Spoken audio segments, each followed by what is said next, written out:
Les moments vacants, les moments vacants. Nous voilà confinés, pour certains libérés, des interactions physiques ou de Nicolas de la Cogip. Enfin du temps pour soi, pour ne rien faire, se laisser aller.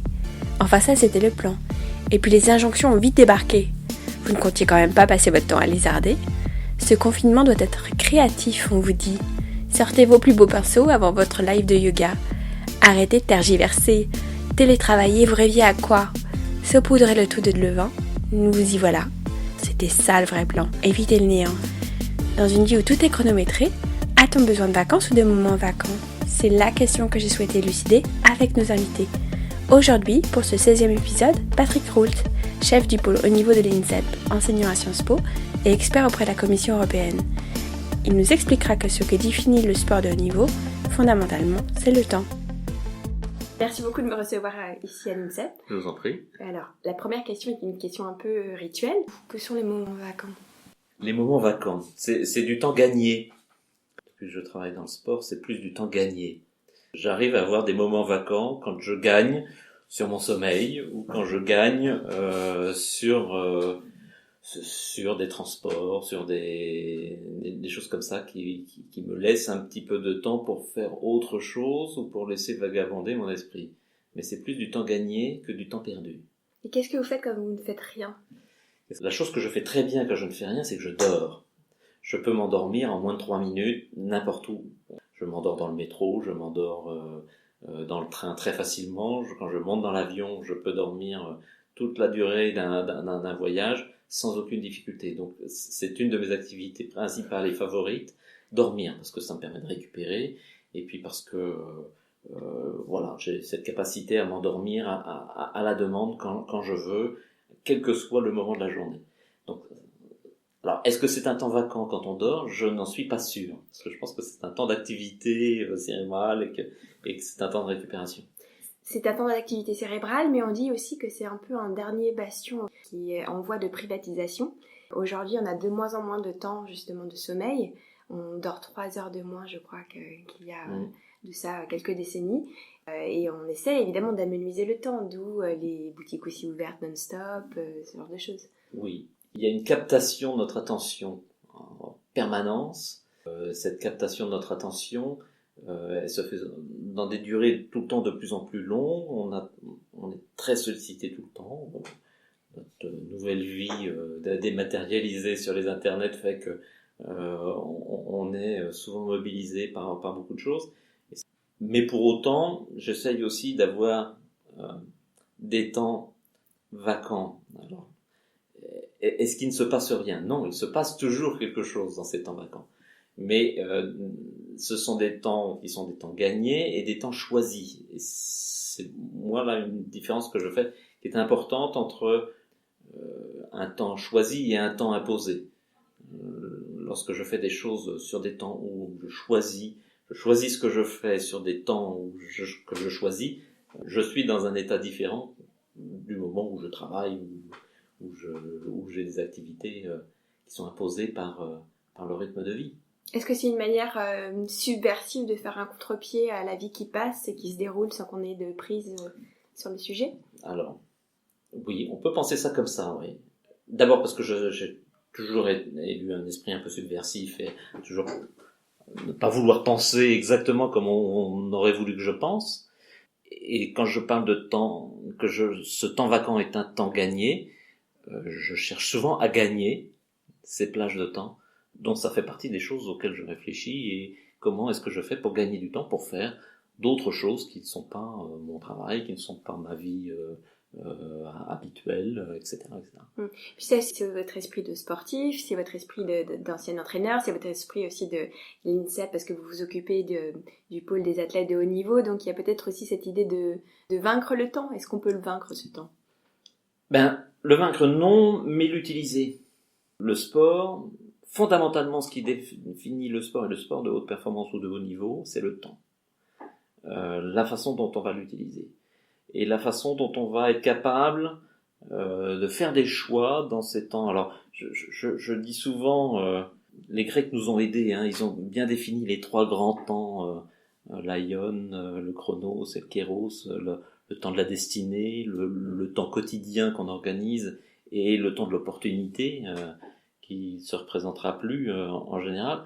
Et devenir un champion sportif, puisque moi j'accompagne des jeunes gens à essayer de devenir des champions, c'est maîtriser fondamentalement ces 3 temps-là.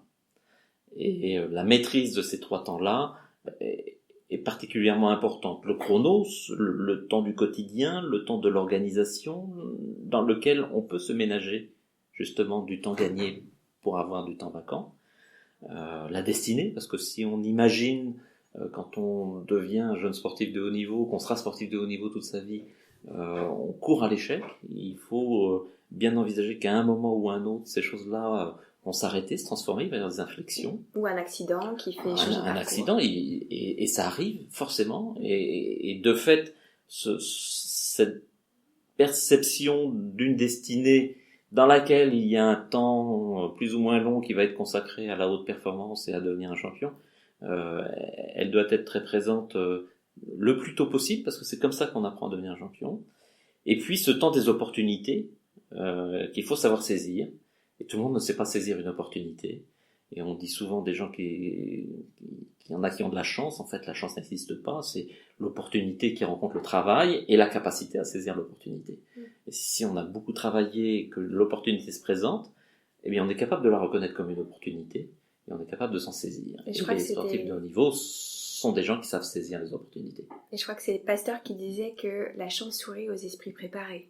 Exactement. Donc c'est ce que vous venez de dire. C'est exactement ça. Il n'y a pas d'autre solution que de beaucoup travailler pour être capable de reconnaître les opportunités qui se présentent et pouvoir les saisir.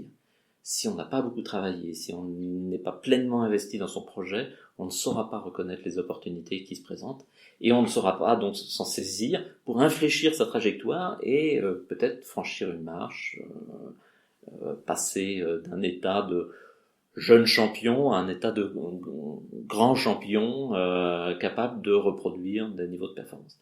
Donc le temps est vraiment quelque chose qui définit, si on parle de sport, le temps définit le sportif, et son corollaire, c'est le mouvement qui définit le sportif. Et le mouvement n'est qu'une expression du temps finalement, hein. Et dans le monde du sport, on est en permanence en mouvement.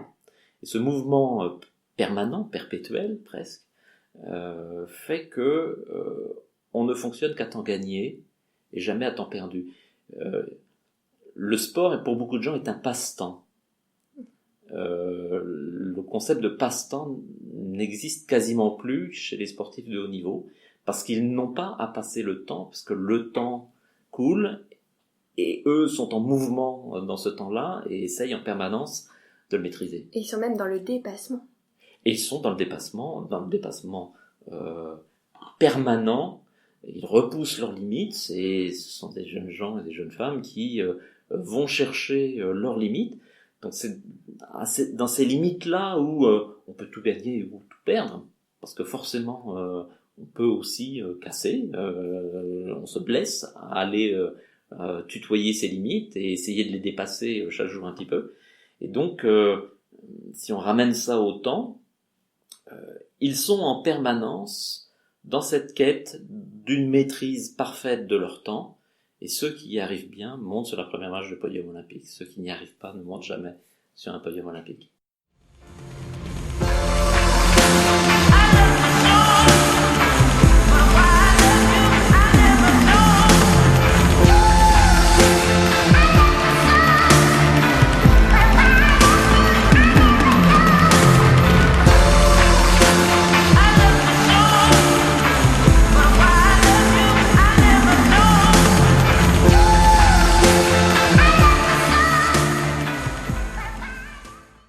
Il y a 3 choses qui sont assez fascinantes quand on regarde justement la gestion du temps par les sportifs.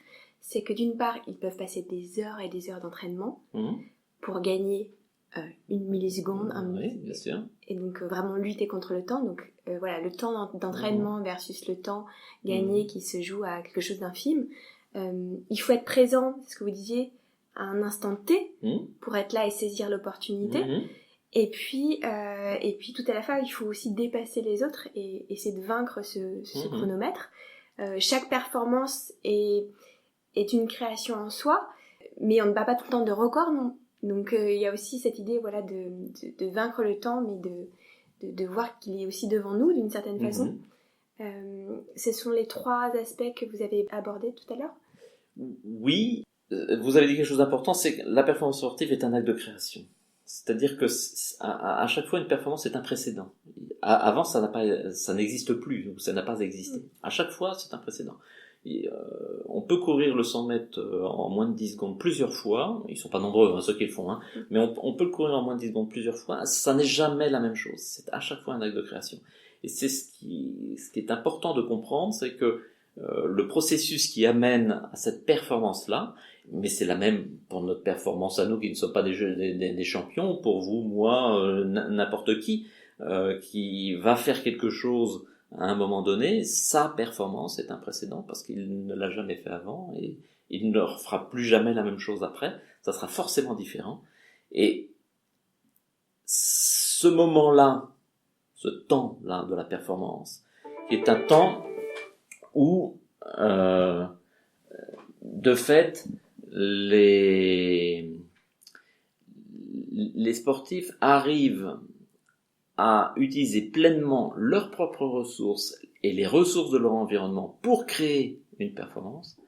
Et un temps très très petit, difficilement quantifiable, mais c'est le temps le plus important de leur vie malgré tout.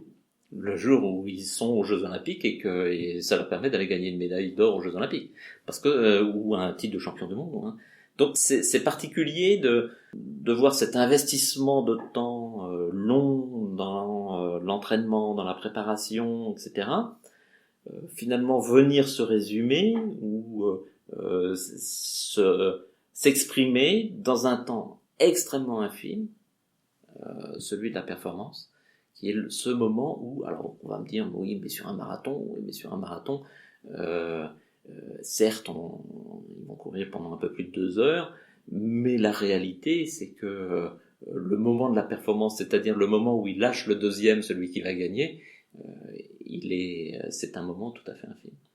Et vous parlez de mouvement aussi, il y a l'idée d'être aussi un petit peu des chefs d'orchestre de leur propre mouvement, c'est-à-dire que le rythme qu'ils vont donner à leur course, à leurs gestes, c'est quelque chose qu'ils travaillent, qui est leur rythme personnel, le tout pour aller encore plus vite. Et si on prend aussi l'idée des Jeux Olympiques, c'est évidemment c'est pas tous les ans, donc on se prépare à une échéance aussi particulière, donc c'est vrai qu'il y a toutes ces dimensions-là qui sont concentrées et qui définissent l'activité d'un sportif de haut niveau. Oui, il faut aussi comprendre que le mouvement caractérise le sport, et qui caractérise nos vies, et qui est finalement une des expressions du temps. Le mouvement, il va falloir qu'il devienne geste. Ce geste va devenir un style, le style propre du sportif, et c'est dans l'expression de son style qu'il va pouvoir créer une performance à un moment ou à un autre. Et ça n'est pas simple. Transformer un mouvement en geste, c'est déjà un gros travail. Et ensuite, trouver à l'intérieur de ce geste-là son propre style, c'est-à-dire l'économie de moyens la plus grande pour avoir la plus grande efficacité, pour réaliser une performance, c'est encore des années de travail. Et c'est intéressant de voir que beaucoup de sportifs parlent, alors on parle du flow, c'est-à-dire ce moment un peu particulier où il y a des sécrétions hormonales particulières et où on a une sensation de détachement par rapport à ce qu'on est en train de faire, mais en même temps une espèce d'hyper-concentration et une forme de plaisir qui fait que il y a une plénitude, une forme de résonance avec son environnement qui fait que on a l'impression d'être invincible. Les sportifs et les sportives et tout un chacun peut connaître ça. Ça demande beaucoup de temps de travail pour réaliser ce mouvement qui devient geste, qui devient style et qui s'exprime à un moment donné dans un acte de création extrêmement fin et dans un temps très très limité. Oui, et puis finalement vaincre le temps, c'est aussi d'une certaine façon tutoyer l'immortalité. Donc c'est aussi penser sa finitude et la réduire, la mettre de côté. Alors, je suis pas sûr que tout le monde intellectualise ça, mais il y a de ça, évidemment. Il y a de ça. Aller tutoyer ses limites, se dépasser. Finalement, les sportifs de haut niveau sont une espèce d'avant-garde de l'espèce humaine dans des éléments très très limités. Courir le plus vite, lancer le plus loin, nager le plus vite, etc. Mais les sportifs et les sportifs de haut niveau sont une espèce d'avant-garde qui tire l'humanité vers au-delà des limites de sa finitude. Alors est-ce que ça amène à penser une immortalité ou une forme de connivence avec son immortalité, avec une immortalité potentielle, parce que malgré tout, nous avons une finitude qui est certaine et l'immortalité n'existe pas. Oui, il y a de ça, mais il faut qu'on soit clair. Moi, je ne crois pas du tout comme les bonimenteurs du transhumanisme et tout ça, qu'on pourra aller vers l'immortalité, etc. Tout ça pour moi n'a pas de sens. Et heureusement, je crois que la finitude de l'homme est ce qu'elle est, et c'est elle qui nous pousse finalement à aller tutoyer nos limites et à aller chercher les limites de nos performances physiques, mais aussi les limites du temps. C'est ça qui est intéressant. So don't think that I'm pushing you away when you're the one that I've kept closest.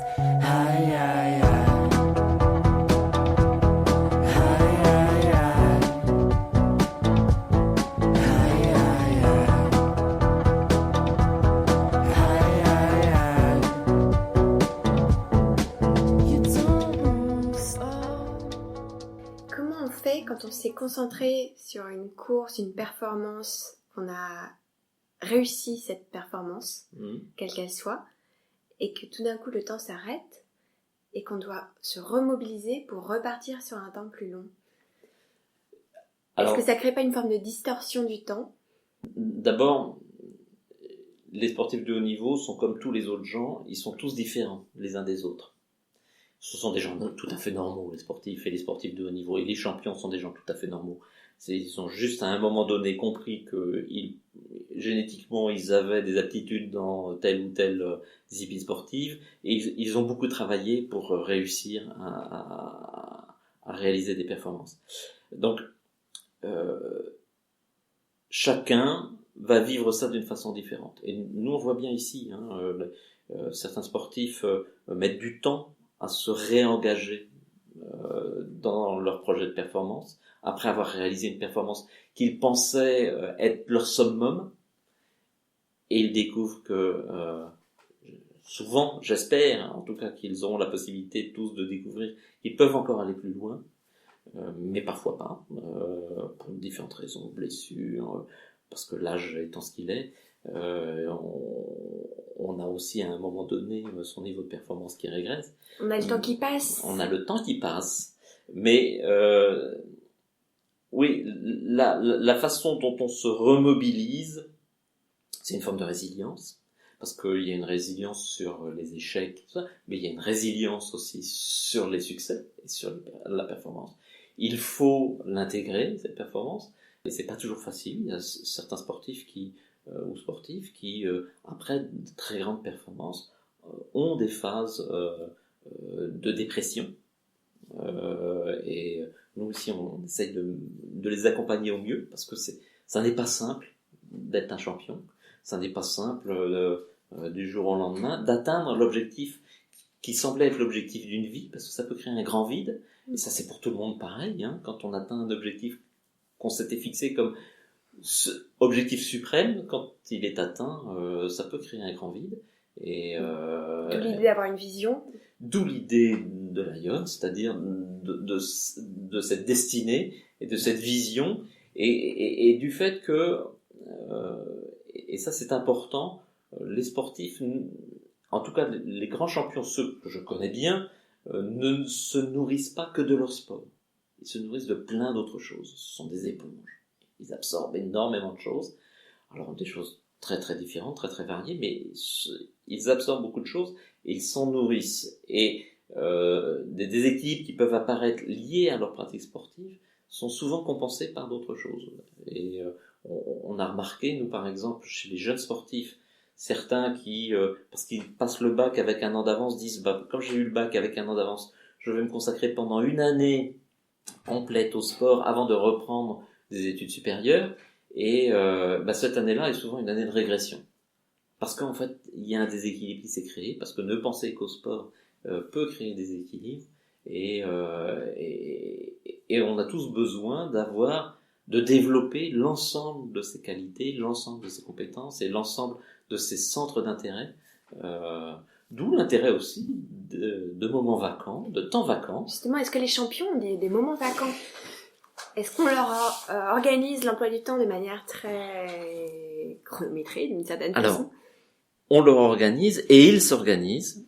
Et moi, ce que j'aime bien, c'est quand un champion vient me dire, alors pas nécessairement à moi, mais il vient dire à son entraîneur, vient dire à responsable de formation, s'il est en formation, vient dire non, là j'ai décidé que ce temps que vous m'avez préparé n'est pas celui que je vais suivre, et voilà comment je vais m'organiser, et qu'ils le fassent pleinement conscients de la façon dont ils ont envie de s'organiser pour maîtriser leur temps.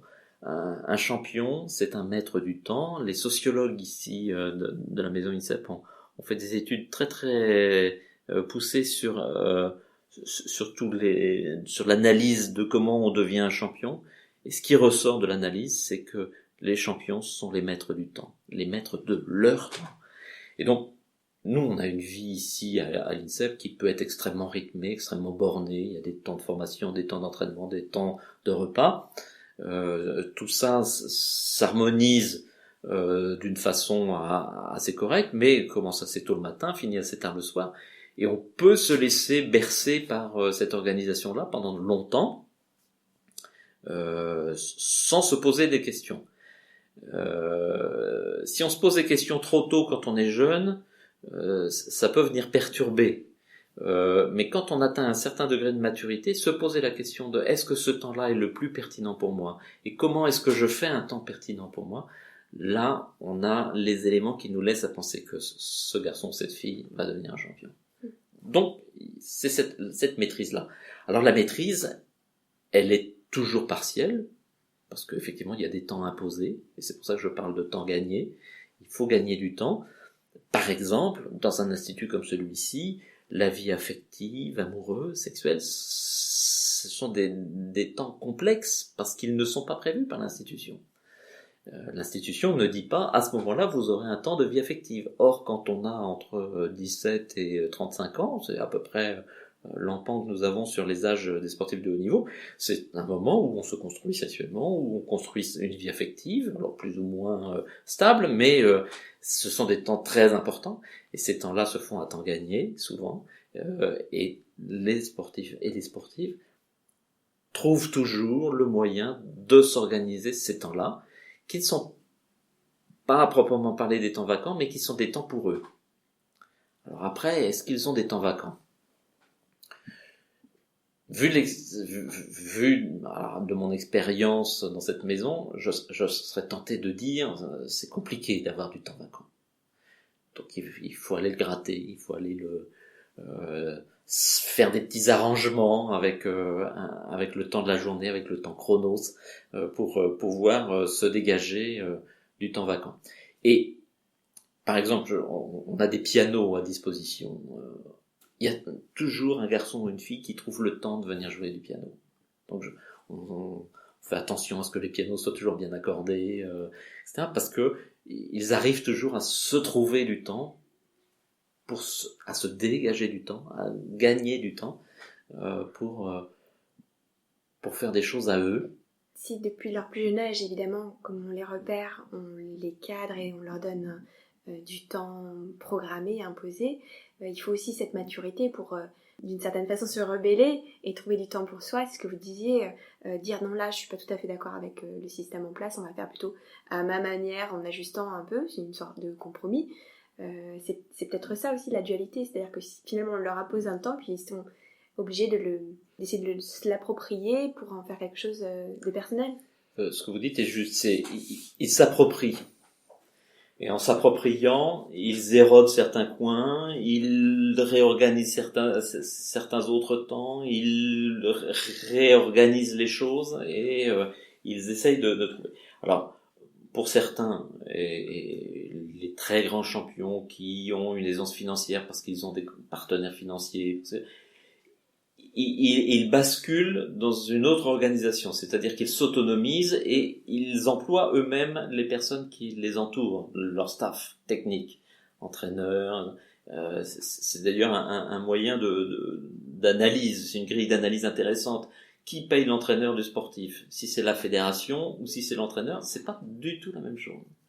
Si c'est le sportif, c'est qu'il s'est autonomisé, il a mis autour de lui, alors on regarde les golfeurs, les joueurs de tennis, un certain nombre de footballeurs, de basketteurs pro, la plupart des basketteurs pro américains de NBA que nous connaissons ont leur propre préparateur physique qui les suit, etc.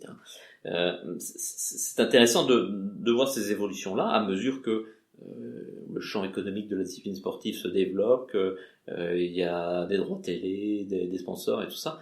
Certains sportifs peuvent s'émanciper d'une organisation institutionnelle qui fixe pour eux le temps et créer autour d'eux ce qu'on appelle une cellule d'entraînement. Et là, ils maîtrisent eux-mêmes l'intégralité du temps. Donc, oui, il y a cette capacité qu'ils ont à se saisir des temps institutionnels que nous avons fixés, que l'institution fixe, que les entraîneurs fixent, les fédérations. Alors, il y a des temps qui sont incompressibles. Quand il faut aller à une compétition en Chine, telle date à telle date, on n'a pas le choix. Si on ne va pas à la compétition, on ne se qualifie pas pour les Jeux Olympiques ou pour les championnats du monde. Donc, ces temps-là sont des temps incompressibles qu'il faut respecter parce que ce sont des dates nécessaires dans le parcours. Mais entre tout ça, bien, ils naviguent, ils sont souples. Les plus efficaces ont une grande fluidité. Les moins efficaces ont une grande rigidité. Et on voit bien que quelqu'un qui est fluide dans son déplacement dans le temps, et donc dans ses mouvements à l'intérieur des temps institutionnels qui sont fixés, est quelqu'un qui maîtrise parfaitement son projet. Et la maîtrise du projet est gage de succès. Un projet subi ou organisé par d'autres, compliqué. Mais il faut voir que très tôt, quand on commence le sport très tôt, ça impacte la famille, ça impacte tout le monde. Les familles de jeunes enfants qui font du sport de haut niveau sont des familles extrêmement organisées. D'abord, les parents sont des chauffeurs de taxi qui emmènent au terrain, à la piscine, à la compétition, etc. Donc, ils font des milliers de kilomètres tous les ans pour accompagner leurs petits ou leurs petites, etc. Mais on voit bien que, à mesure que monte le volume d'entraînement dans la semaine, on a appris à s'organiser pour les devoirs scolaires, pour l'organisation, tant que l'école n'est pas aménagée spécifiquement pour un sportif ou une sportive. C'est la famille qui organise le temps et les gamins qui sont dans ces situations-là, certains s'autonomisent très vite. Et deviennent très vite très responsables, en disant oui, là je vais faire mon temps. Parce qu'ils savent bien que tout ce qu'ils ne font pas dans un temps qui serait vacant ou disponible, ils auront à le faire à un autre moment. Où il y a un moment donné où il va y avoir des concordances de temps difficiles. Et notre travail consiste, nous ici, à les aider à avoir des concordances de temps aisées. C'est-à-dire que le temps de l'entraînement s'organise bien avec le temps de travail pour ceux qui travaillent dans des entreprises, parce que tout le monde n'est pas un sportif professionnel qui gagne bien sa vie, ou avec le temps de formation, ou avec le temps de vie quotidienne, de repas, des choses comme ça. On vient d'augmenter l'amplitude horaire des repas, parce que justement, il y avait des problématiques d'entraînement plus tôt le matin et plus tard le soir pour avoir des temps de récupération entre des séances d'entraînement pour certains sportifs qui soient plus longs.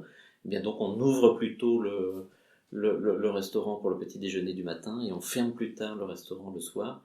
Donc notre travail à nous, c'est d'essayer justement d'avoir des concordances de temps les plus fluides et les plus simples possibles pour que justement eux se déplacent avec aisance là-dedans. Et puis éviter un peu comme les moines l'ascédie, c'est-à-dire le moment où on se rebelle contre ce temps un peu imposé, très rythmé, qui finalement finit par être une prison plutôt que quelque chose qui nous permet de nous émanciper. Oui, il y a ce travers-là au sport de haut niveau. Et moi, j'essaie d'être très attentif à ça. Notre travail est un travail d'émancipation.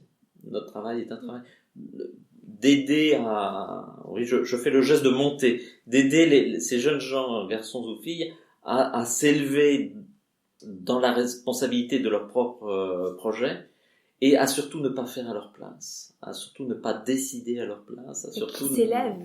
Et qu'ils s'élèvent. De la manière de s'éduquer eux-mêmes, en fait. Exactement. Mais alors, on fait ça pour le sport, on fait ça... on essaye, enfin, notre travail à nous, c'est de faire des gens bien intégrés dans le monde, équilibrés, des citoyens conscients de leur rôle, et sur tous les plans. Et donc, il y a un travail pour les aider à s'émanciper et les aider à se saisir de leurs propres responsabilités.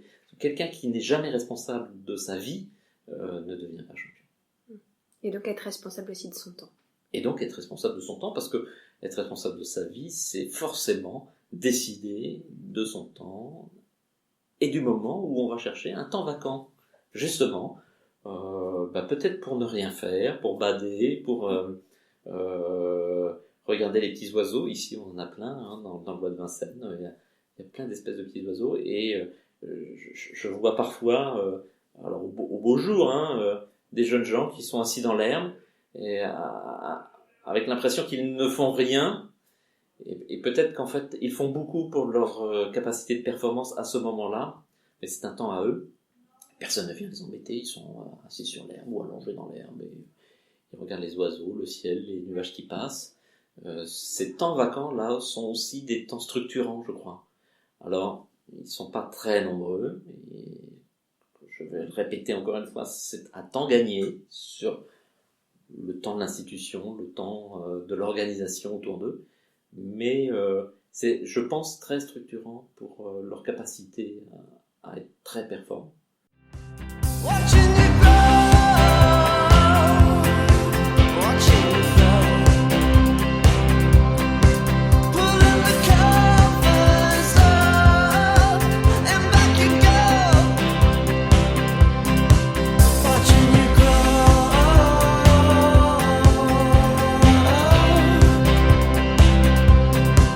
watching you grow. Qu'est-ce qu'il faut lire sur le sujet ? Est-ce que vous avez des pistes de lecture ? Poésie, un peintre, Paul Virilio peut-être sur le temps ? Virilio, évidemment, parce que Virilio a beaucoup écrit et sur le temps, sur la vitesse, sur ces choses-là.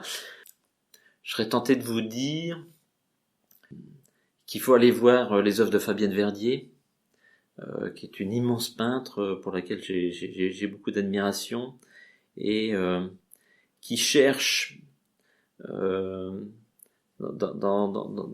le travail qu'elle a fait dans le sud, là, sur les traces de Cézanne, elle cherche dans les lignes, dans les formes du relief et dans les lignes de faille qu'elle voit dans les rochers et autres, elle cherche à dire le temps du paysage qui passe.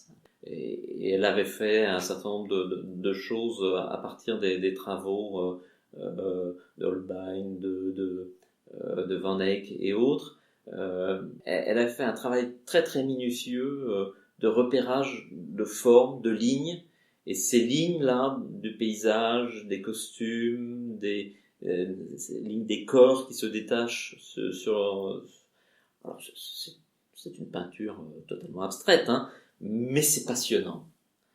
Et elle a un rapport au temps. Elle a passé de nombreuses années en Chine avec des maîtres de calligraphes chinois. Pendant longtemps, elle a juste eu le droit de regarder, elle n'a pas eu le droit de faire. Elle a un rapport au temps qui est extrêmement intéressant. Il y a des gens comme François Julien, par exemple. Justement aussi sur cette vision un peu aussi asiatique du temps. Exactement, qui est à la fois un bon spécialiste des philosophes grecs, mais aussi de la philosophie chinoise, et sur le rapport au temps. Quelque chose que j'aime beaucoup chez François Julien, c'est la notion de potentiel, potentiel de situation, et d'attendre que le potentiel de situation soit favorable. Et c'est un rapport au temps très particulier. Nous, en France, enfin dans les pays occidentaux, on a tendance à planifier et à poser sur le réel des grilles d'observation. Et d'ailleurs, il y a des gens qui, sur la performance, disent si on met les choses les unes à côté des autres, les meilleurs préparateurs mentaux, les meilleurs préparateurs physiques, les meilleurs spécialistes de nutrition, les meilleurs data scientists, etc., les meilleurs spécialistes de biomécanique, de physiologie, etc., on va faire des champions. Ben non, ça marche pas comme ça. Et il y a quelque chose qui est de l'ordre de la maturation, qui fait que tant que le potentiel de situation n'est pas là, la performance n'arrivera pas. Mais le moment où ça arrive, d'abord c'est un moment assez magique, et pour les sportifs et les sportives qui vivent ça, c'est extraordinaire. Et ça ne veut pas dire devenir champion olympique nécessairement, hein. N'importe qui peut avoir ce petit moment magique où tout devient cohérent. Et je trouve que François Julien écrit des choses très intéressantes de ce point de vue-là. Très bien, merci beaucoup. Je vous en prie. Merci beaucoup, je vous donne rendez-vous dans quelques jours avec Elsa Godart, philosophe, psychanalyste et essayiste française, auteure de Je selfie donc je suis. Elle nous expliquera que de ne plus penser au rapport à la mort, c'est ne plus penser au temps et donc à l'existence. D'ici là, prenez le temps. C'était les moments vacants. Je suis Anne-Claire Ruel.